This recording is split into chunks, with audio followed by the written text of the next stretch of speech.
Maayong gabi kanatong tanan mga kaigsuonan ko no. So nini nga kagabion atong tukion atong pagahisgutan ang mga pulong nga nalitok ni Jesus Christ no. Katong be crucified ni siya. Didto na siya sa krus. Nagbitay na siya sa krus mga higala mga igsuon. Dunay mga pulong diha nga angay nato nga masabtan. Ang mga pulong nga nalipka sa iyang baba angay natong hinumduman. Okay, sugdan na to. Natas sa libro sa Lucas 23:34. Unsa giingon niya diri? Father, forgive them, for they do not know what they do. So may istorya si Jesus Christ ni anak. Sa diha nga, di pa na mas tamasa na siya og maayo. Before siya gilansang sa krus, gibunal-bunalan, giludan. Grabe ang pagpanmastamas Jesus Christ. So manong sa dito na siya sa krus, mingon siya nga, Father, forgive them. Pasayloa sila. Kay wala sila mas sayod sa ilang gibuhat. Okay. Ug ang mga pulong mga igsoon, di pa nagnakanadaan ni Propeta Isaias. So unsay naisulat ni Propeta Isaias sa atong time? No, so wala pa. Si Jesus Christ crucified. Mayon dito sa Isaiah 53:12, He bear the sin of many and made intercession for the transgression. Even the agony of crucifixion, Jesus' first concern is not for himself, no? Bisan pag naa siya sa kasakit kalisod kayo nga naa sa krus siya nagbitay. Apan, sige ri, even in the agony of crucifixion, Jesus' first concern is not for him. Dili ang iyang kaugalingon mo yung ginahuna. Mamaluwas siya. Dili ang iyang ginahuna kita. Sila nga nagbiay-biay kanya. No? Sila nga nagbiay-biay kanila. Wala na niya huna-huna ang kaugalingon pa. Adto nga tayo. But for the forgiveness of his executioner, he pled with the Father on their behalf.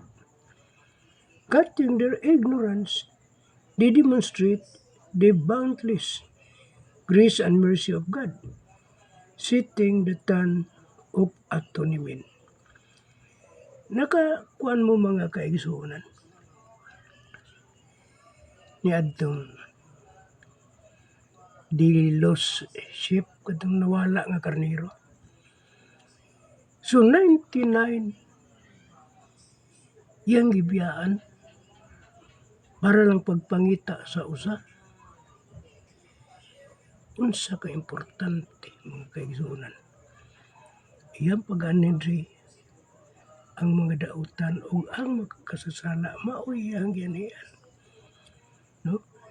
Miingon siya diri kung atohang utrohon pagsabot, bisan pa sa kasakit sa krus ang una gyud niyang gihuna-huna ni Jesus, dili ang iyang kaugalingon kundi ang pagpasaylo sa mga nagpasakit kaniya.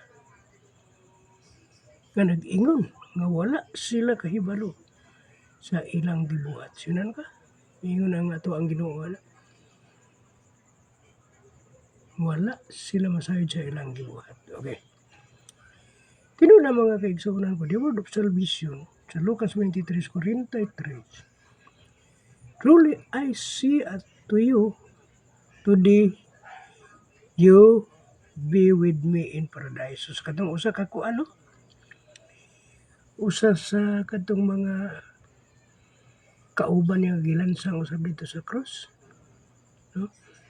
Sa pagkatinuod sultian ko ikaw karon makig-uban ka kanako sa paraiso. No?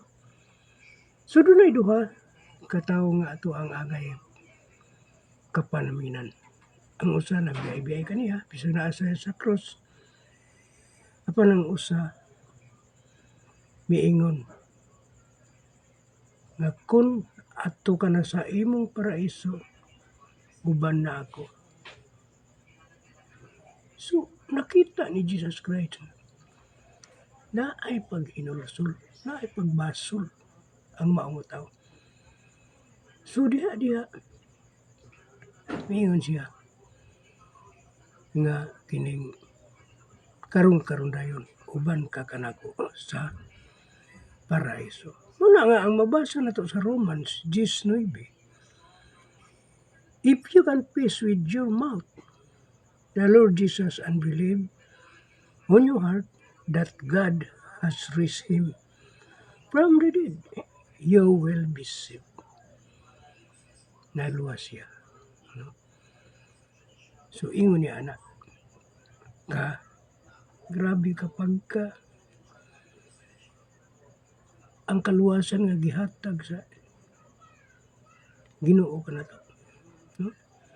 Grabe kayo. So, sige ingon man ato sa kung natong balikan og lantaw. No? Mingon tong usa ka kriminal nga nagbitay po sa cross. Mingon siya, who simply asked to be remember Jesus offers immediate and complete assurance of salvation. Hatag niya dayon ang kasiguruan sa kaluwasan. Adto nga tayo. Okay. So, pasabot. Ngadto sa kriminal nga nagbitay sa iyahang tupad, naghangyo lamang nga hinumduman siya. Jesus mitanyag dayon og assurance to salvation. So, the word's relationship, dito sa relationship. John 19:26-27, mabasa na po nato diha. Woman, behold your son, and behold your mother. No, ato ba nga na sa daghan?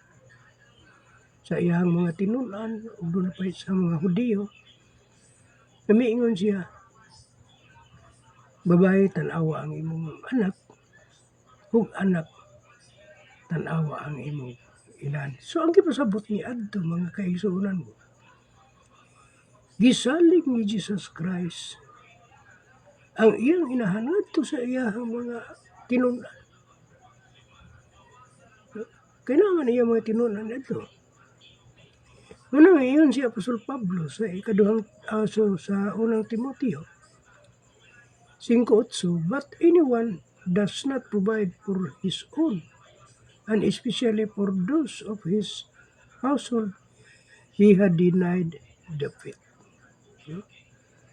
So, sige yun na, bisan sa iyahang mga katapusang gutlo, si Jesus nagtagad sa iyang mga responsibilidad sa kalibutan. Gisiguro niya nga iyang inahan si Maria at timanon sa hinigugma nga tinunan nga si Juan. Dito nagsalig ni Juan.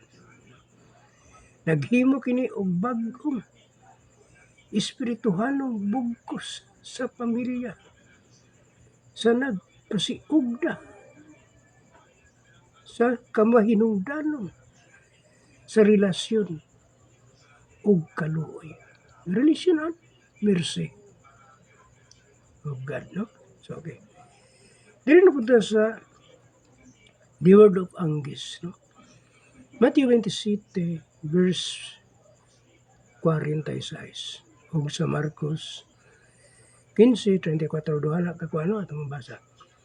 Ngayon din my God, why have you forsaken me? Sumiingon na siya, nganong gibiyaan mo ako? So, Ang supporting verse nato ni ini mga kaigsuonan ko. Sa ikaduhang Corinthians 5:21 may ingon dito si Apostol Pablo. For he made him he knew no sin to be sin for us, no? That will might become the righteousness of God in him. So mo nagiingon dito nga kini ang singgit sa kinatumyan sa espirituhanon nga pag-antos. Samtang gipasa ni Hesus ang tibuok nga kabugat sa sala sa kalibutan na sinati niya ang temporaryong panagbulag gikan sa amahan nga wala gayon mahitabo sukad sa kahangturan.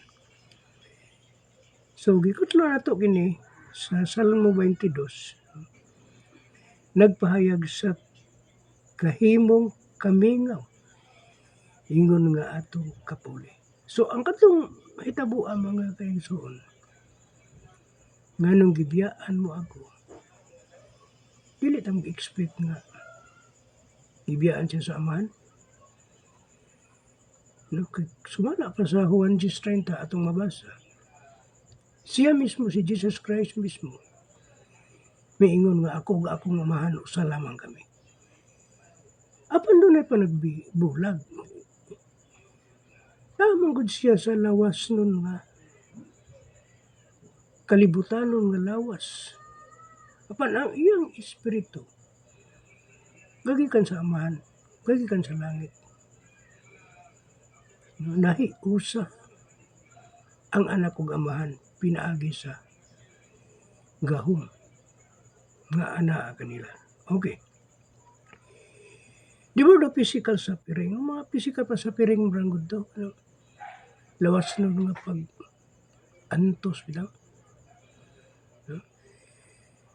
John 19:28 o sa Salmo 69:21, He also gave me veal for my food and for my Thursday give me vinegar to drink. Sumo na gitag-an na ano sa Salmo apan ang mibati og ka sakit ni adto nga tayo magi tagaan siya og suka. No, grabe nga gibuhat nga gipainom pa gyud. This also gave me pill for my food. Grabe mga kaigsuonan. No, kini yan nga pahayag nagpamatuod sa tinuod nga pagkatawo ni Jesus human sa mga oras nga pag-antos o pagkawala sa dugo ang iyang lawas nagkaluya. Nagkasinati niya ang pisikal nga kamatuoran sa kamatayon kini nasinggit nagatuman usab sa tagna sa daang tugon nga nagpakita sa pagka soberano sa Dios sa tanang butang. The word of triumph, John 19:30, ingon siya nga, it is finished. Natapos na. So yun siya na, no? But this man, after he had offered one sacrifice for sin forever, sat down the right hand of God. So sa human ni adlaw, dito man gid siya mopauli. Mulingkod siya sa trono, sa tuong kamot sa Dios. No? Now, the debt of sin, kiniutang sa sala, has been fully paid na. Yan, nagibayaran ang ang mga sala. At doon time. The work of redemption that the Father sent Him to do is complete. Ang paglukat sa atong pagkalinukat, no? Na kumplito pinaagi kaniya. Na kumplito pinaagi kaniya. So dili kini singgit sa kakapoy kundili usa kapag singgit sa kadaugan. Sa kadaugan, midaog na si Jesus Christ adto nga time. The word of reunion. Lucas 23:46. Ingon siya, Father, into your hand I commend my spirit. Iyan ang gitugyan ang iyahang espiritu ngadto sa Dios. Og kana nga time nagkahiusa na sila. Nagkahiusa na sila mga igsoon. No? Sa Salmo atong mabasa, into your hands I commit my spirit. You have redeemed me, O Lord God of truth. So, ang naisulat sa Salmo, sa Salmis, walay kalainan sinitabo ni adtong panahon na. Ungod sa gituaw ni Jesus Christ, naisulat ng daan sa Salmo. May sulat na daan sa Bagong Tugon. So, muna nga ato ang pasabot na to kini karon nga kuan. Mao nga pagtulunan. Kay daghan man gud ang wala pag masayod ini. So si Jesus namatay nga malinawon pagsalig sa amahan human.